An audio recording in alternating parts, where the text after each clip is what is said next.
Hey there, friend. Have you been feeling like a certain chapter of experience in your life is approaching completion, and yet whatever your new chapter is hasn't completely launched yet? If so, I want you to know you're not imagining it, you're not making it up, and you're not alone. The new moon in Gemini, approaching on June 14th, 15th, arrives at a profound turning point for us collectively. Just as Chiron prepares to shift out of Aries after 8 years and the summer solstice approaching, this isn't just another new moon. It's an activation in what I believe to be one of the most significant collective shifts of 2026, the Great Emergence.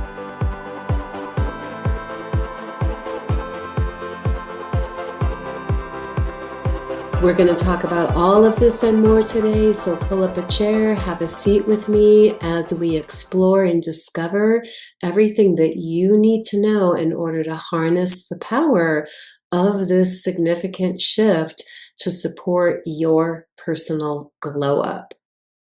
And hey, if you happen to be new here, my name is Carrie. I'm a professional clairvoyant, psychic reader, shamanic energy healing practitioner, and astrologer. I live in Sedona, Arizona, and I'm the owner of Soulstar Healing Arts Center, where I see my clients for one-on-one sessions. I offer all kinds of training programs, group and private retreats. If you would like more information, take a look at the links below. For those of you who might be newly working with lunar cycles, I just want to say that the new moon of each lunar cycle, which is the beginning of each lunar cycle, is the most advantageous, energetic time period to set whatever growth-oriented intentions you have for yourself. And those can be internal or external or both. And we can look at the zodiac sign that the new moon falls in order to gauge the best way to align our personal intentions with what the cosmic energy is. So this is in Gemini. If you have your birth chart, you can take a look to see where the Gemini section of your chart is in order to gain some insight as to how to work with it more specifically. I'm going to be talking about the collective significance of these energies. So Gemini encompasses themes that are connected to resilience, adaptability, for sure, curiosity. It's like the curious explorer. It's also the archetype of the messenger. Gemini loves sharing ideas through stimulating conversation. So this can be taking in information. It can be sharing information from you. It's the exploration of our mind, our inner self-talk. It's playful, optimistic energy, and connects to more shorter term goals rather than longer term goals. So these are some insights for you that you can use to craft whatever your growth-oriented goals are at this time. So before I get into the aspects that are connected to the new moon, which is happening at 7:53 p.m. Pacific time, so of course make your adjustment for your location on the planet. But before we talk about all that, I'm going to go ahead and just say that the 24-degree point of Gemini relates to the Ten of Swords. And I'm going to go ahead and pull this up here because the Ten of Swords kind of says it all in and of itself.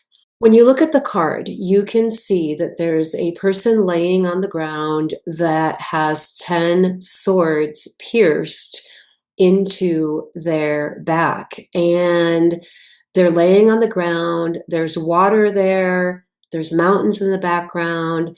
And there's a gold sunshine sky peering out after what appears to be a dark storm passing.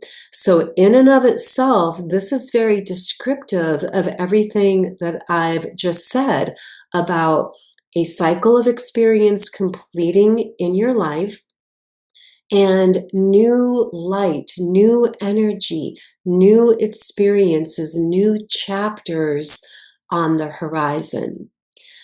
Reading it from the actual tarot card perspective, when the tens show up, tens do indicate a transitional integrative period where you're integrating awarenesses, lessons learned through the cycle that's completing in preparation for what do I want to bring into the new cycle with me, and what am I ready to be completely done with.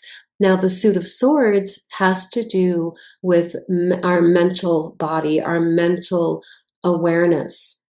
And so this can be rebirth that comes through having some type of feeling of completion or closure, or just being ready to be done with a mental cycle of energy that you've gained what you're going to gain out of and you're ready to move forward from it.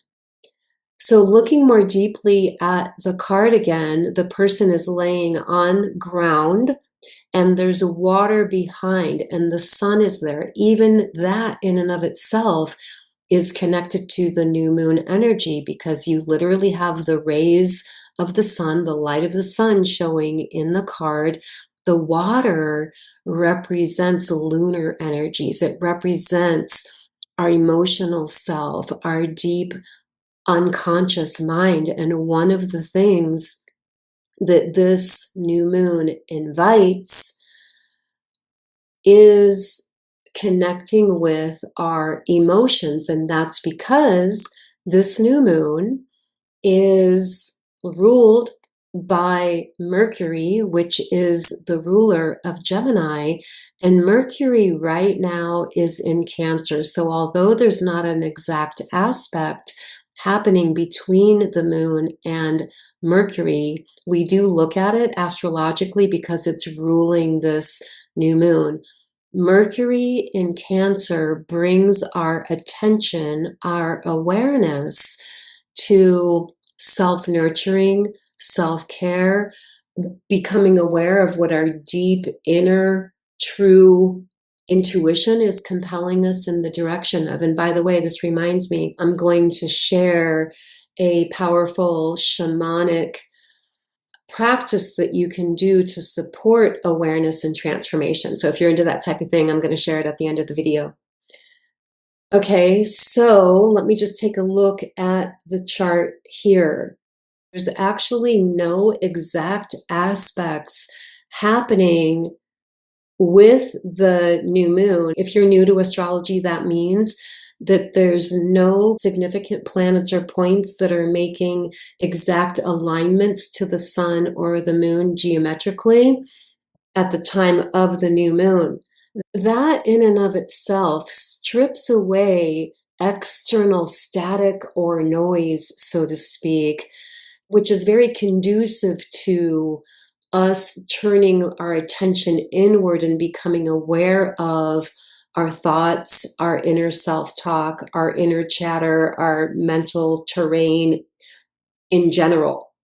However, shortly after the exact new moon, the moon will make a sextile aspect with Chiron. And I want to talk about that because that's a part of this bigger emergence energy that we're coming into. Chiron is an asteroid that is connected to the archetype of the wounded healer. But what does that mean? In shamanic astrology, it represents sacred wounds that we came here to heal, not only within ourselves, but to support the collective healing of that collective wound.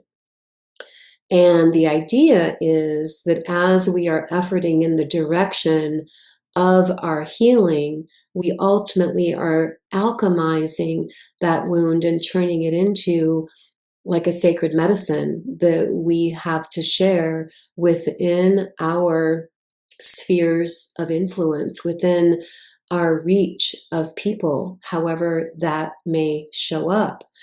And so just a few days after the new moon, Chiron will be moving into Taurus after being in Aries for 8 years. So it first went into Aries in 2018. Aries brings up wounds around our self-identity, around our right to be alive, or it can bring up abandonment issues, things having to do with courageousness and leadership. So one thing that you can look at now is, how has that dynamic showing up in my life in the past 8 years, one way or another, been something that is a catalyst for the cycle that I'm bringing into completion now and the new chapter that I'm looking forward to shifting into. So now on June 19th, just days before the summer solstice, Chiron will move into Taurus. Chiron in Taurus is themes around embodiment, and that's another aspect of this emergence thing that we're rising into collectively right now. We have to be fully embodied in our healed version of ourselves as we shift more deeply into owning our self-worth. We're embodying self-love as we navigate issues that are connected to stability and security. And that is the beginning of a new 8-year cycle. So this really is truly, this new moon that we have now is ushering us into these energies collectively. And then right after that, we have the summer solstice, which happens on June 21st. And that's when the sun moves into 0 degrees of Cancer. Now that energy is connected to the Two of Cups. The Two of Cups energy is connected to emotional harmony, all things having to do with the energy of sharing within partnerships. It can be new beginnings within existing relationships. It can be new partnerships forming.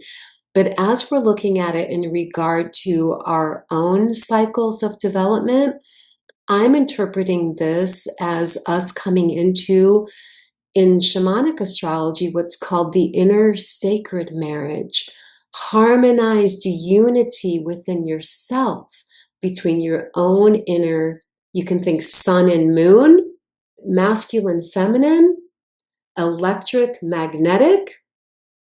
That really is the key to this emergence of embodiment that we're all experiencing. It starts with really authentically being dropped in to your own mind, body, spirit alignment. If mind is our awareness, spirit is the feminine moon intuitive self, and then the body actually embodying those qualities of self-harmony as we come into the summer solstice. Summer is the time of year that I call tending the garden. So when you think of tending an actual garden agriculturally, what does that mean?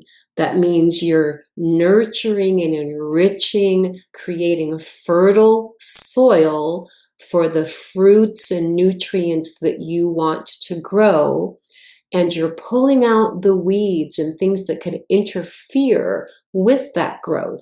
So this is a great metaphor for what you are creating for yourself in your lifetime, in your actual life, based on what your intentions are consciously or unconsciously. So the weeds would be like the negative self-talk, the self-defeating ideas, mental ideas that serve to squander and squeeze out the growth of the nutrients that you want to nurture, which is the positive intention seeds that want to be sprouting and coming into full fruiting and blossoming in the summer months, which is the actualization or the manifestation of all the things that we've been internally intending up till now in the year. So ultimately, these energies that I've talked about with the new moon in Gemini, sun and moon conjunct, sextile to Chiron, ruled by Mercury, which is over in Cancer right now, collectively brings us into a dawn of renewed perception, awareness, new points of view that are connected more to our healed self, which equals us all being able to make more deliberate, conscious choices in life right now, rather than just unconsciously kind of reacting through life. This is a time where long-standing issues can come into resolve through having those epiphanies of clarity, of awareness. Where in your life is that happening for you? Where are you having completion, closure with areas of life that have been longer term struggles for you? And this brings me to that shamanic awareness and transformation practice that I told you I would share. I learned this through my studies with Don Miguel Ruiz and his family. And he calls it the metote practice. And it basically involves mindfulness, where you're really being observing of what your thoughts are throughout the day. So much of what we think throughout the day, we're not even really consciously aware of. It's just a habit of thinking. But those things that are the habits of thinking that we have are the things that are most shaping up our reality unconsciously. It governs what our vibration is. It governs what our moods are. It governs the reality that we experience. And so the whole idea behind observing and becoming aware of what your thoughts are is so that you can be curious about them, investigate them, ask yourself, are these thoughts that I'm thinking true? Or are they assumptions? Are they projections?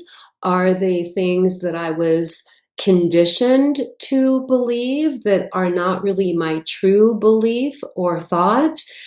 And is there a way that I can bring this thought or belief more into alignment with the parts of me that I'm ready to become, that I'm ready to fully embody and empower in the here and now?